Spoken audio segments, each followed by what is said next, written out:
어느 정권이 되든 간에 주택 공급은 증가를 시킬 거고, 그럼 그 주택 공급 증가 수혜를 건설주들이 그대로 입을 거다. 결국 주택 공급이 늘어나고 건설 호황이 올 거라고 생각하면은 지금은 상대적으로 그때의 주가 레벨에 비해서는 매수 기회인 거예요. 역발상이 아니라 본능의 역행을 해야지 역발상 투자를 할 수 있는 거예요. 내가 제일 잘 이해할 수 있고 내가 제일 잘 투자할 수 있는 섹터를 추려내는 그런 거를 먼저 한번 하시면 좋지 않을까.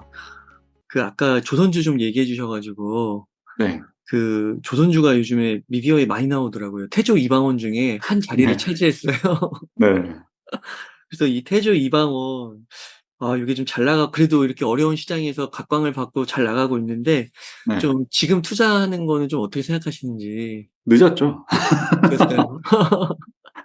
지금 왜 들어오려고. 어, 근데 태조 이방원이라고 부르는 요 산업재 섹터가 장기적으로 봐도 좋긴 좋아요.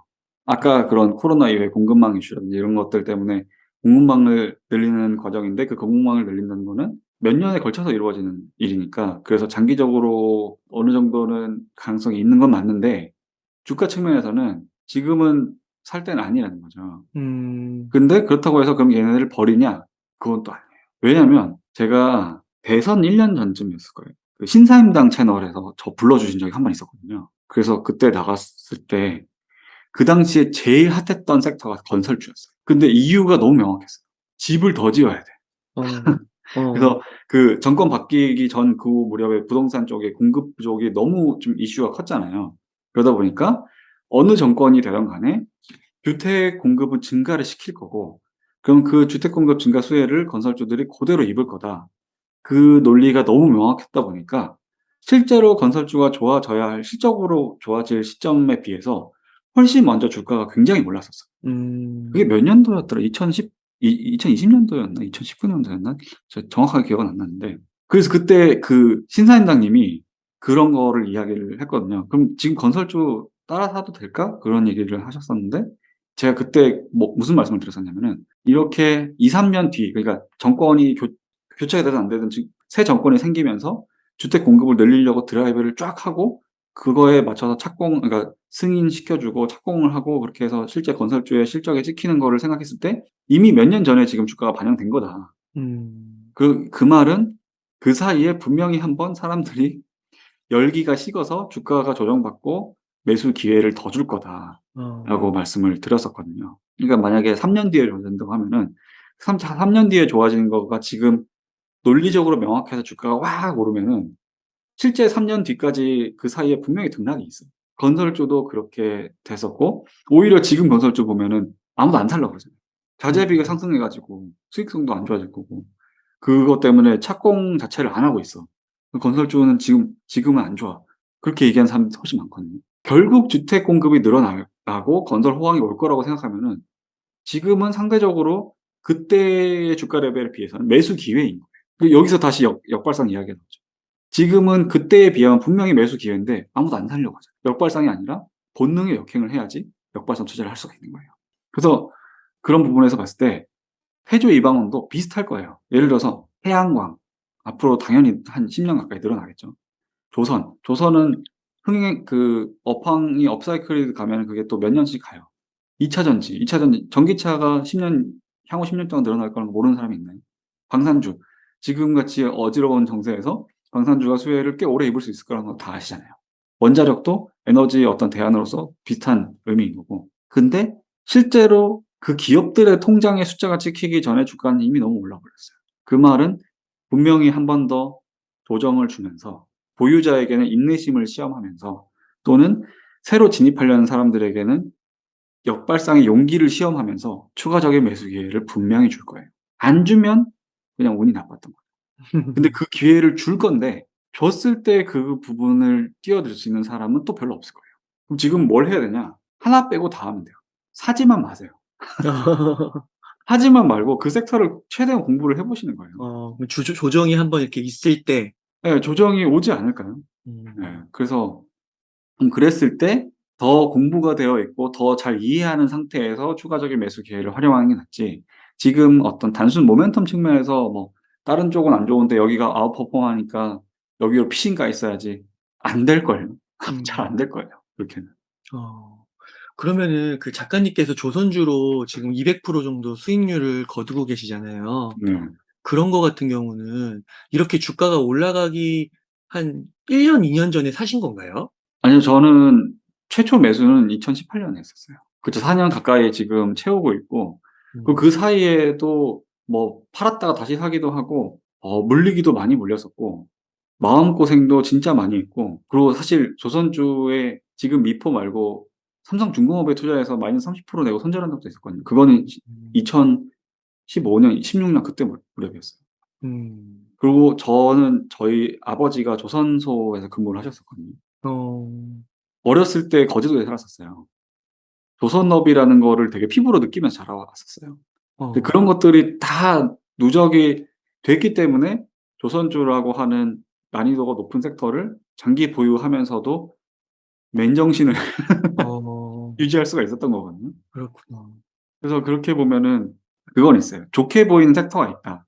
근데 그게 특별히 다른 섹터보다 더 매력이 있다. 그거는 인제 내가 더 잘 알아서나 걔네가 실제로 더 우월해서가 아니라 나의 어떤 사상과 그 성향상 더 어울리는 섹터가 있는데, 그런 섹터들을 장기적으로 추적하면서 투자를 해 보시면은 음. 어떤 인사이트라고 말하기엔 좀 거창한 나만의 소소한 내공이 생겨요.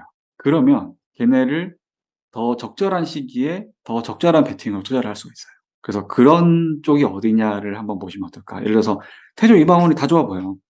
그럼 이 중에서 한 가지 섹터만 골라야 된다면은 "뭘 사시겠어요?"라고 했을 때 뭐가 더 좋아 보일지를 공부를 해서 고르실 수 있겠죠. 그러면 걔네를 가지고 추적을 하다가 보면은 실제로 매수 기회가 왔을 때 더 과감하게 베팅할 수 있는 쪽이 있을 것 같아요. 음. 그런 식으로 좀 지금 준비를 하시면 어떨까 그렇게 생각을 합니다. 그러면 작가님의 경우에는 조선주가 되는 거네요. 태조 이방. 왜냐면 음. 지금은 제일 싸게 사 놨기 때문에. 예를 들어서 2차 전지 뭐 전기차 이런 게 배보단 더 좋겠죠. 근데 저는 더 싸게 샀어요. 음. 그러니까 수익률 측면에서는 지금 제가 2차 전지를 들어가서 이 이상의 수익률을 낼 수 없을 거라고 생각하거든요. 더 이해도 잘 안 되고.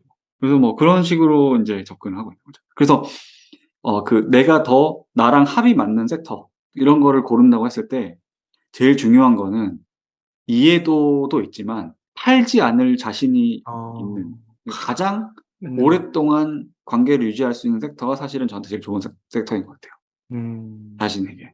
음. 그래서 얘는 이유는 모르겠는데 내가 안 팔고 끝까지 버틸 자신이 있어. 사실 그런 쪽으로 우선적으로 보시면은 더 좋을 음. 것 같아요. 아, 이거는 쪼금 딴 얘기일 수도 있는데 그 며칠 전에 네. 그 한 분께서 오셨는데 그분은 비트코인만 사시더라고요. 또 어떤 네. 분은 테슬라만 사시고. 네. 그러니까 그런 식으로 진짜 그 물량을 계속 늘려가면서도 자신이 불안하지 않고 네. 하면은 인제 그게 어떻게 보면은 태조 이방원의 그런 것과도 같은 결로 그렇죠. 예. 투자라고 생각할 수 있는. 뭐 테슬라나 코인 쪽은 리스크가 훨씬 크잖아요. 음. 밸류에이션 측면을 봐도 그렇고. 근데 거기에 대해서 어떤 나만의 통찰이 있어서 '나는 여기서 음. 맨정신을 잃지 않고 견딜 수 있어.' 네. 그러면 할 수 있는 거예요. 그렇죠. 아. 저는 그쪽에서 발 담그고 있으면 못 견딜 것 같으니까 그걸 안 하는 거고, 견딜 수 있을 것 같으면 그걸 할 수 있는 거죠. 산업재나 이런 시클리컬 섹터 이런 거 죽어도 투자 안 하실 거예요. 맞아요, 맞아요. 그분들이 볼 땐 조선주를 못 할 것 같아요. 예. 절대 못 하실 거예요. 아. 근데 제가 그런 진짜 투자 수익을 막 엄청 크게 낸 진짜 그 경험 많은 선배들 봐도 선호하는 섹터가 다 달라요. 어. 심지어 이게 상반되는 의견이 상반되는 경우도 많아요. 그렇구나. 근데 그들은 다 똑같이 돈 벌었어요. 음. 그럼 그게 틀리고 맞고가 중요한 게 아니라 자기가 생각하기에 맞다고 싶은 거를 어떤 수익을 낼 수 있는 방법으로 투자를 했기 때문에 돈이 벌린 거거든요. 그래서 어떤 투자처를 선택해야 되냐는 사실은 저는 개인의 선택의 영역이라고 보고, 어찌 됐든 내가 특정 투자처를 선택을 했다고 그러면은 그걸로 죽이 되든 밥이 되든, 하다못해 뭐 진짜로 롱숏을 할 수도 있는 거잖아요. 어떻게 해서든 그 투자를 해서 수익을 낼 수 있는 방법이 있을 거예요. 그렇게 보면은 나에게 맞는 투자 영역을 찾는 것도 되게 중요한 개인 투자자들의 숙제가 아닐까 생각을 합니다. 그런 종목을 한 3개 뭐 5개 요 정도만 찾으면 되는 건가요? 그렇지 않을까요? 저도 지금 종목 3 개밖에 안 들고 있거든요. 어. 특히 경험이 부족한 개인 투자자라고 하면은 많이 가져가면 안 돼요. 막 10개 넘게 가져가면 그거 다 열심히 공부 안 해요. 그냥 감각적으로 살 뿐이지 얘를 이해하면서 사지를 못하실 거거든요. 그러니까 사고 나서도 이해를 하지 못하실 거예요. 모니터링도 안 되고 추적 공부도 안 되고.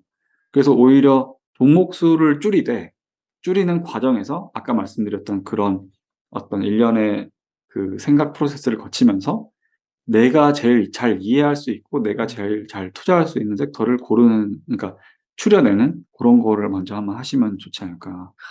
그러니까 그 조선주를 갖고 계시면서 2018년 뭐 한 4년 이렇게 갖고 계시면서 네. 조선주가 나쁘다는 얘기도 엄청 많이 들으셨을 거 아니에요. 그거를 이제 견디면서 나가신 거고, 네. 그러면은 뭐 미래는 알 수 없는 거지만 이제 그런 관점에서 봤을 때는 뭐 비트코인을 갖고 계시든 테슬라를 갖고 계시는 그런 주주분들도 정말 얼마나 나쁜 얘기들을 다 듣는데 네. 그런 거를 계속 깊게 파면서 흔들리지 않고 모아가는 네. 거니까 그런 차원에서는 이게 똑같은 거라고 보는 거고, 나만의 그런 종목을 찾아야 된다. 네. 네. 뭐 그렇다고 해서 예를 들어서 하나를 사서 안 팔고 막 그 10년 버티고 그런 건 또 아니에요. 왜냐면은 중간중간에 어떤 변동성이 있으면서 뭐 스윙이라고 볼 수도 있고, 고평가일 때 매도할 수 있는 내공, 그다음에 저평가할 때 내가 최초의 산 가격보다 높아도 다시 재매수를 할 수 있는 내공, 그런 것들이 그 필요로 할 거거든요. 그렇게 보면은 어쨌든 오래 공부를 하면서 여러 번의 투자를 거치는 그런 식으로 하시는 게 좋지 않을까.